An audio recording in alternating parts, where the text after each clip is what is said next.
Assalamualaikum warahmatullahi wabarakatuh.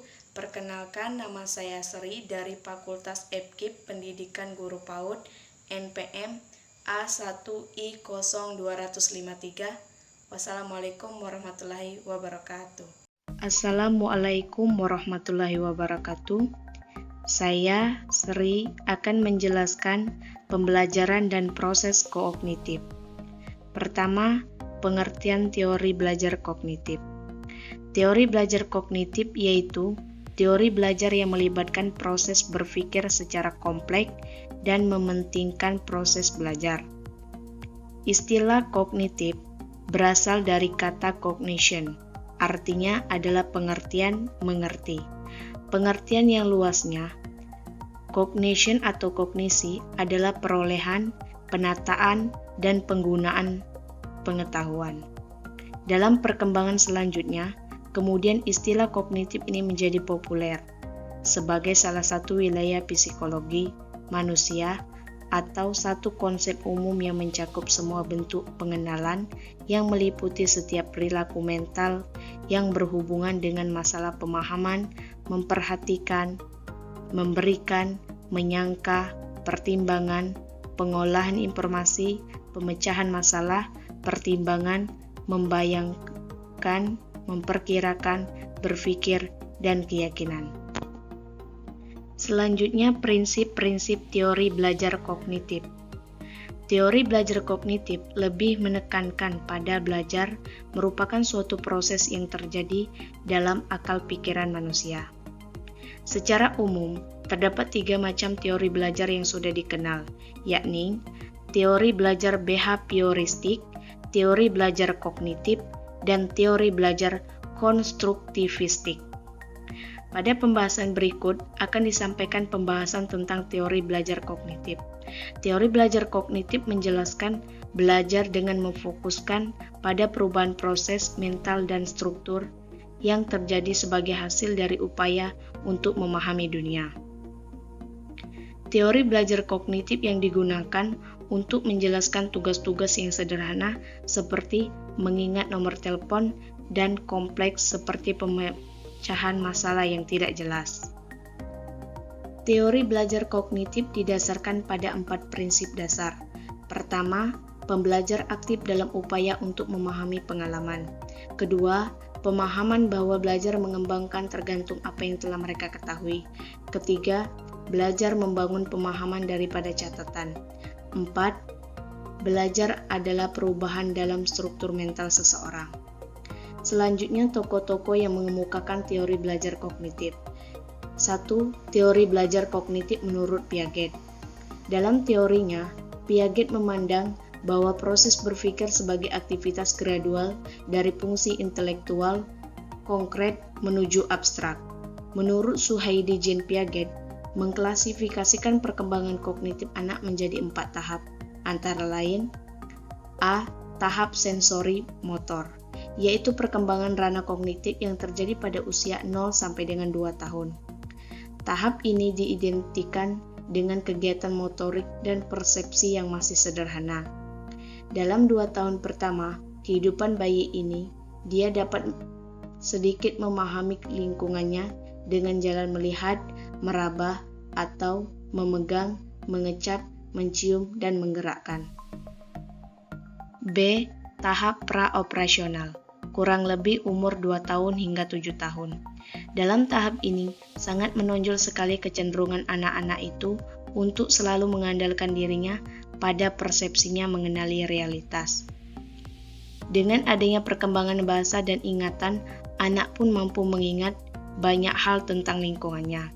Intelek anak dibatasi oleh egosentrisnya, yaitu ia tidak menyadari orang lain mempunyai pandangan yang berbeda dengannya. Tahap ini diidentikan dengan mulai digunakannya simbol atau bahasa tanda, dan telah dapat memperoleh pengetahuan berdasarkan pada kesan yang agak abstrak. C. Tahap operasional konkret, kurang lebih 7 sampai dengan 11 tahun. Alam tahap ini, anak-anak sudah mengembangkan pikiran logis. Dalam upaya mengerti tentang alam sekelilingnya, mereka tidak terlalu menggantungkan diri pada informasi yang datang dari panca indera. Anak-anak yang sudah mampu berpikir secara operasi konkret sudah menguasai sebuah pelajaran yang penting, yaitu bahwa ciri-ciri yang ditangkap oleh panca indera seperti besar dan bentuk sesuatu dapat saja berbeda tanpa harus mempengaruhi misalnya kuantitas. Anak-anak sering kali dapat mengikuti logika atau penalaran, tetapi jarang mengetahui bila membuat kesalahan. D. Tahap operasional formal, kurang lebih umur 11 tahun sampai dewasa. Selama tahap ini, anak sudah mampu berpikir abstrak, yaitu berpikir mengenai gagasan. Anak dengan operasi formal ini dapat memikirkan beberapa alternatif pemecahan masalah. Mereka dapat mengembangkan hukum-hukum yang berlaku, umum, dan pertimbangan ilmiah. Pemikirannya tidak jauh karena selalu terikat kepada hal-hal yang bersifat konkret. Mereka dapat membuat hipotesis dan membuat kaidah mengenai hal-hal yang bersifat abstrak. 2. Teori belajar kognitif menurut Brunner. Berdasarkan Dr. Was T. Swemanto 1997-127 dan Dr. Randes Bambang Warsita 2008-71, di mana Jerome Brunner mengusulkan teori yang disebutnya Free Discovery Learning. Teori ini bertitik tolak pada teori kognitif yang menyatakan belajar adalah perubahan persepsi dan pemahaman.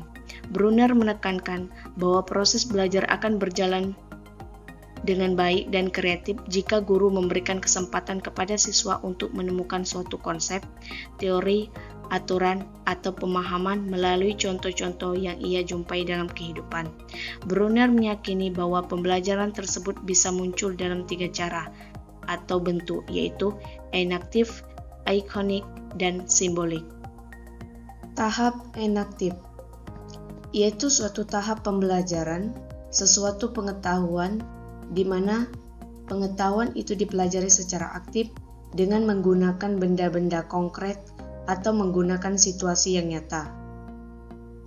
Tahap ikonik yaitu suatu tahap pembelajaran, sesuatu pengetahuan di mana pengetahuan itu direpresentasikan atau diwujudkan dalam bentuk bayangan visual, gambar, atau diagram yang menggambarkan kegiatan konkret atau situasi konkret yang terdapat pada tahap enaktif tersebut di atas. Tahap simbolik yaitu suatu tahap pembelajaran di mana pengetahuan itu direpresentasikan dalam bentuk simbol-simbol abstrak. Abstrak simbol yaitu simbol-simbol arbiter yang dipakai berdasarkan kesepakatan orang-orang dalam bidang yang bersangkutan. Baik simbol-simbol verbal, misalnya huruf-huruf, kata-kata, kalimat-kalimat, lambang-lambang matematika, maupun lambang abstrak lainnya. 3. Teori belajar menurut Ausubel.